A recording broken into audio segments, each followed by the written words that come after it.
Hey everybody, it's Dr. Joe and Sleepy Callie, and today I'm going to show you stretches and exercises for spinal stenosis. So let's get started. So spinal stenosis is basically the narrowing of the spaces between the two vertebrae, and so when those spaces narrow, they end up putting pressure on the nerves. This can happen a lot of times in the neck and the lower back, and so we're going to show stretches for the lower back today.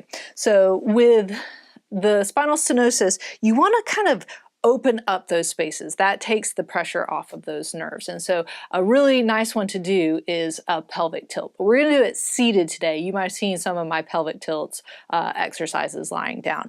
With the seated pelvic tilts, if you have a hard time figuring out a little bit, you can grab a towel and roll it up so you can kind of sit on it, so it helps you kind of rotate back and forth. So if you need to grab a towel, go ahead and pause real quick and grab that towel and then get it rolled up like this.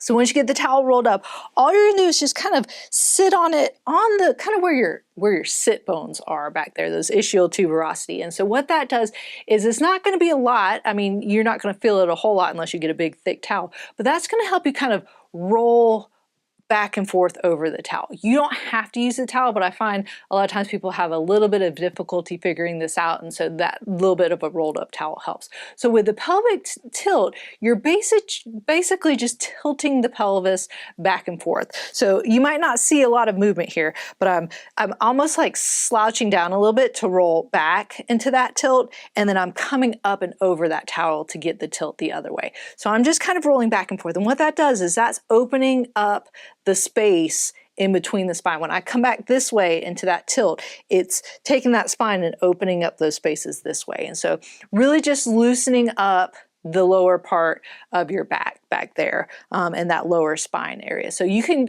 go continuously like this, or you can stop, hold it for a little bit, maybe 10 to 15 seconds, and then come back and roll back over it and get that stretch. It shouldn't be super painful. It shouldn't be reproducing a lot of symptoms. So if you want to go a little bit less to start off with until you figure it out, and then the more you do, you should feel a nice stretch in there. That's really what you should be feeling. So then the next one is just going to be a seated roll down. And so with these roll downs, what's really nice is it just kind of opens up each segment of your spine as you go. So if you've seen some of my stretches before, like hamstring stretches, I say keep your back straight. There's going to be a stretch at the end where I say keep your back straight. This one, you actually are curling your back. You're rolling it, so you're opening up those spaces. So just kind of placing your hands in front of you between your feet and just roll down as far as you comfortably can. And so you can touch the ground if you're comfortable doing that. You can go on the outside so you can roll a little bit more, but you're really rolling that spine and then just holding it for, maybe 10 to 15 seconds, and then gently roll back up. And so again, this one's a nice one just to really open up those spaces. So rolling down, holding that, and then rolling back up. So you can do that, 5 to 10 times, however much is comfortable. And again, if you can't go all the way down, that's okay. If you can only go to about here before you're like, oh, I'm really feeling that, you can hold it right there. Just roll down as far as you comfortably can, but really trying to open up those spaces while you're doing it. So the next one is just going to be a trunk rotation while you're seated.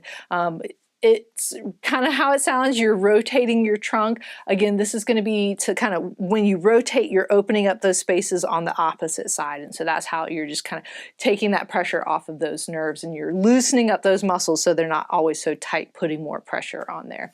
So with the trunk rotation, I like to just, when I'm sitting, I'll take my opposite hand to the opposite knee there, and then just kind of turn a little bit until I get that stretch. Again, just going as far as you comfortably can. So if this is too much for you, if you just want to go right here until you feel that stretch, that's where you can go.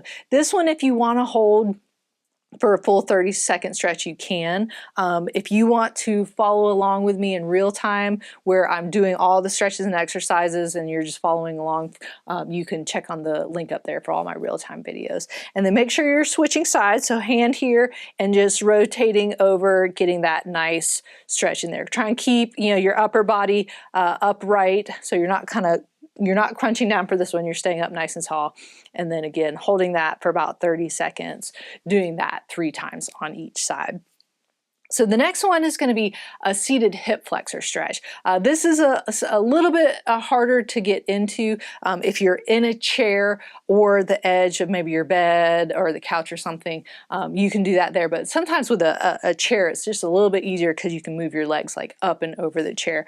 But you can do it on the side. I'm going to show you here. You're just going to turn, so the side that's outside where you're going to put your knee down is going to be the side that you're stretching. So we're going to stretch our hip flexors right here. Our hip flexors come and attach to the spine up here. So you want those nice and loose. If they're tight, they're pulling down on everything and compressing that spine and making it press on those nerves, which is what causes those problems. So you want this area to be nice and loose. So I'm just turning, my bottom is still on the bed or the couch or the chair, so I'm supported, so I don't really have any pressure on my knee. It might be slightly touching the ground, but like in a traditional lunge stretch where all the pressure is on your knee, this is a great way to modify it so you're not getting all that pressure, or you're not getting down on the floor if you have a hard time getting off the floor.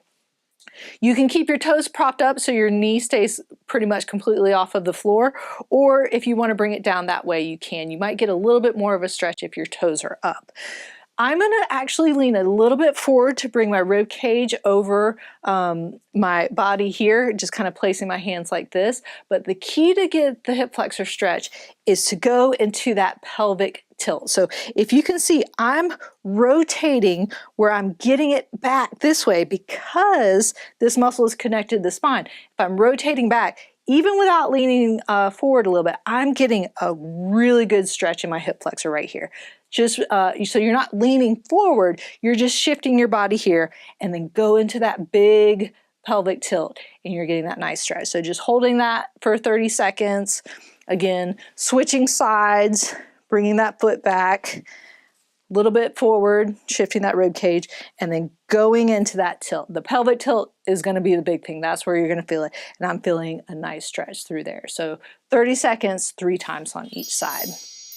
And then you're going to do a glute stretch or a figure 4 stretch, stretching the glutes, the piriformis, because again, these muscles back here, if they're tight, they're pulling on everything and compressing everything even more.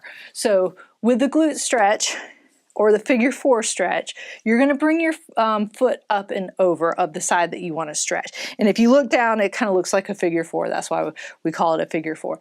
Now I know sometimes, especially if you're really tight or have a lot of pain, bringing your foot up over your knee might be really difficult to do. So slide your foot out and then you can put the ankle below the knee, and sometimes that will be a little bit more doable for you. Or if you still have your towel, you can kind of go like this and then just help hold it up a little bit wherever it's comfortable. And then you can still be in that position and get that stretch that you need. You might even be feeling a stretch in that glute area just with that. But if you can come up this way, that's what you want to do. Now you're keeping your back straight, like I had mentioned earlier, and just moving forward at your hips. So I'm just right here, and I'm feeling a big stretch in the glute piriformis area right there. So now, I'll see a lot of people who kind of curl down and go, oh, I'm not feeling any stretch. But you see, when I curl my back, then my hips go back, and I'm not getting that stretch. So make sure you try and keep your back as nice and straight as you can, and lean forward at your hips. Holding that for 30 seconds. I like to alternate. You don't have to alternate. If you want to do them all on one side and then switch and do them all on the other side, you can. But I like giving each side a little bit of a break. And again, keeping your back upright and then bringing your whole body forward at your hips and holding that stretch for 30 seconds. So there you have it. Those were stretches and exercises for spinal stenosis. If you'd like to help support my channel, click on the link up there. And don't forget to subscribe. Where, Cookie? Yeah, down there. And remember, be safe, have fun, and I hope you feel better soon.